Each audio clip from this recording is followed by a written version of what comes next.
Hello and welcome to another episode of Invalid Entry. My name is James Taylor. It is the 23rd of December, which means we've got this episode and one more to do. We're back onto the nativity scene here today. What I've done, just very quickly, is I've increased the amount of snow. I've added a lot more snow onto the picture. And also I've made it not just add 1 pixel but 5 pixels just so we get the spikes appearing a bit faster.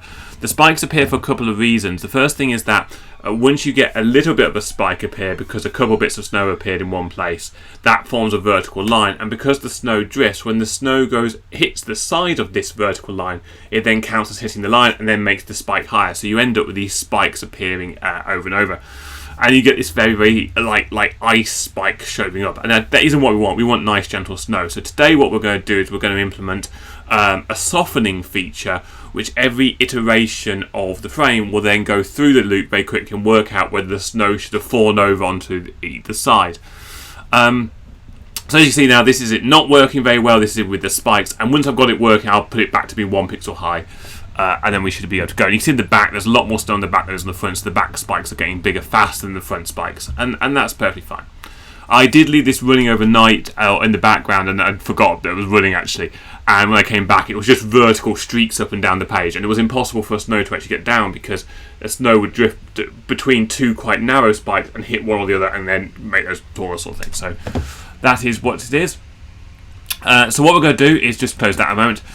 What I'm going to do is, in the Parallax class, which is where the snow happens, is basically, before we draw the lines, I'm going to loop over and correct the snow. Okay, so this is inside this if statement, so only does it when there's snow. So what we're going to do is going to do 4, and it's going to use the same loop that we used up here. This one, this self.width. So basically for iron range snow width. Ooh. Now there's a couple of ones I don't want to check, but basically what we're going to do is we're going to look to the left and look to the right, which means that the snow will always drift slightly to the left first, because if it's lower, if you have one spike and it's lower on either side, we're going to compare the left and right, and if it's too high, we're going to make a bit of snow come off that one and then go on the other side. But we're going to check the left hand side first. It means the snow will always drift to one side, the other side. I could, if I wanted to, actually check the wind and decide if the wind was positive, check one side rather than the other, and was negative, check the other side, so it sort of, the wind would even it out. But for the moment, we're just going to do it a bit lazily and say it's always going to drift to one side, then the other side. It's really interesting games. This kind of hard coding, which order you check things in, actually gives priorities. When you play games like Minecraft and you say, well, when you put a rail track down, the rail, if there's rails on 4 squares with none in the middle, and you say, yeah, put a rail in the middle, it'll automatically connect one direction over the other 2 directions every single time. I think it connects north-south, and that's just because the order it checks it in. If it finds one, it matches that first. Sometimes people implement it so it checks all of them, and it's the last one it finds it's the one it matches to. But that's just how probing goes. You either at random, which decreases log, or you fix it and it has these side effects in the game, which became game mechanics. They become part of the game. So here we go. We're going to basically say if I is greater than 0, then we're going to check the left hand side. And what we're going to do is we're going to say if I've forgotten what my code is called actually. If flake, I don't want to do flakes here. It's actually the snow height. Now what we want to do is make sure that the snow height. We've got 2 functions here: the snow height and the snow baseline. Okay.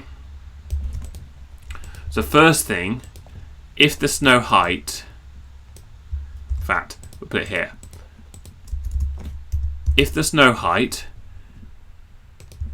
is greater than the snow baseline, or rather it's less than, because remember we're actually counting downwards. Snow, I've copied my thing badly. If the snow height of I is less than the snow baseline of I, so basically, if it's gone that bottom level of snow, the very last pixel of snow can't move. That's what we're going to say here. If it's snow less than baseline height, then we're going to look at it.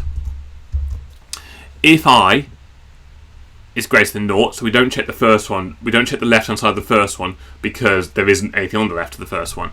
That's actually going to be a bit weird because if we actually want to check the very last pixel in that case, so that's actually a lie. We actually want to check because the thing loops.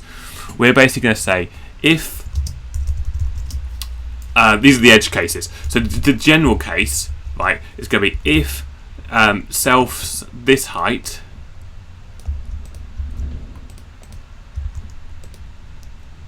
is bigger than this I minus 1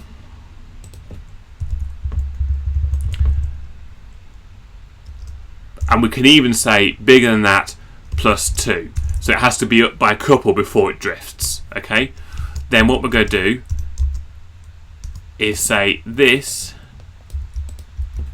minus equals 1 and this, or actually plus equals 1. These are the way back. All my things are backwards because we're actually counting downwards rather than upwards on these spikes. The spike height, I actually didn't track spike height, I tracked where the spike was, so I didn't have to do the calculations later. So these maths is a little bit weird. This one is going to be minus equals 1. Okay, and then what we're going to do is that calculation again, but we're going to go to the right hand side this time. So we're going to say snow height plus 1. So if it's more than 2 above, in fact that should be a minus 2, shouldn't it? There we go. So that's going to work nicely for the general cases, but there's special edge cases here, which are if the self, if I equals 0, then we want to say instead of that, we want to do the special case where that is 0, that's fine, but this is going to be self dot width.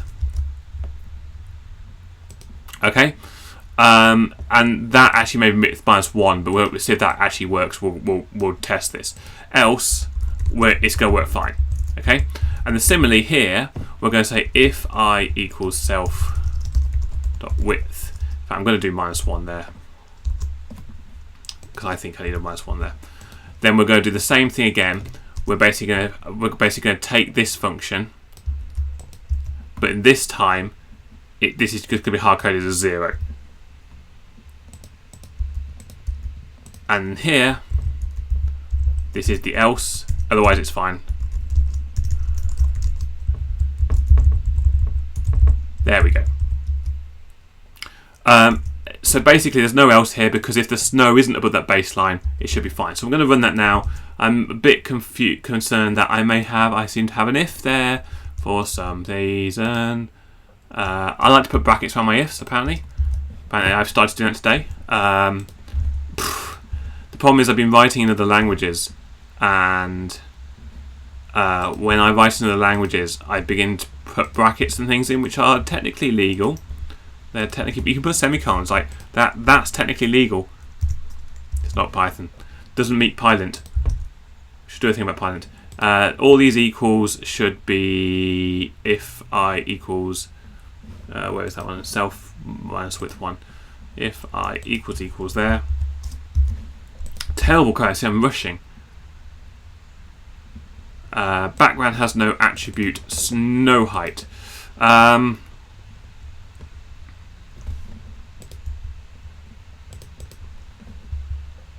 It's not snow height, it's snow height, like that. Because consistency across the board is just fantastic. I've got snow baseline, snow height.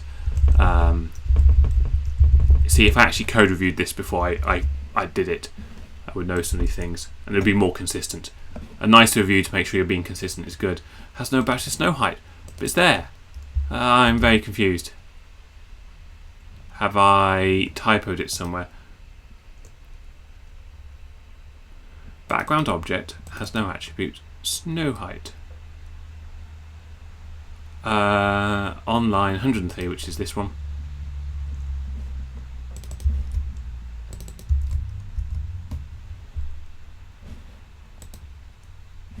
Oh, have I put inside the self snow config, which which is good. There, it's snow height. Let's have a quick look. It's snow height. It's snow height like this. So why have I gone mad? Why has that one lost its things? Also, the word height now, the way it's spelled, it's begun to lose meaning in my head. It looks very German all of a sudden, height. And I'm beginning to wonder if I spelt it right anywhere in this thing. Okay, let's go a bit further now. So let's have a look what happens when it starts to get the spikes. So we're beginning to get little spikes, and they do look like they are spreading out. So as this thing falls down, we should begin to get triangles appearing because it will go. Now, if it goes too suddenly, and that actually does, to me, that looks like it's working. Also, I expect to see here, yeah, look, it's beginning to pile off the trees here nicely, which is as intended.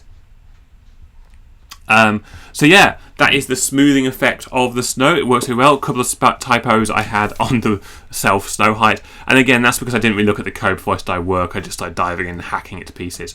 But now we're not getting the spikes. We're getting much smoother slopes come up. We're getting the snow fall off the trees, which is what I wanted to see as well. So that it will fall off the trees faster, because whenever you get one on the edge of the tree, it's always going to be too high than the thing below it. So it will always fall off. Anything that's taller than the snow will always fall off.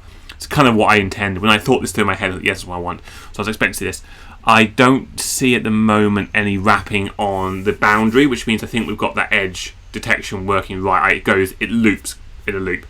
And also, I haven't done it so it does one pass every time. So if you do get multiple snowflakes at the same point at the same time, you have to get 3, because it will take one off to the left, one off to the right, and then it will flow.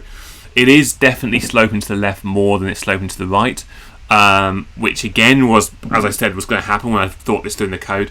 But yeah, that looks really nice. I could make those into little test functions and then do a random choice as to which function I was going to use first, and then do the other one second. But yeah, no, that seems to be working much nicer than before. I'm getting a much more snowy effect on the top hills there. I'm getting much better snow down below as well. So, okay, I'm going to call that a win, and I'm going to send this video online. Tomorrow is the 24th. This means I have made a grand total of somewhere in the region of 50 videos this month, all in outside my work, which has been really good. I've got one more to do here. I'm not sure what I'm going to do tomorrow. I'm going to try and find something fun and Christmassy themed, and then we'll see how we go. So thank you very much if you made it this far through the video.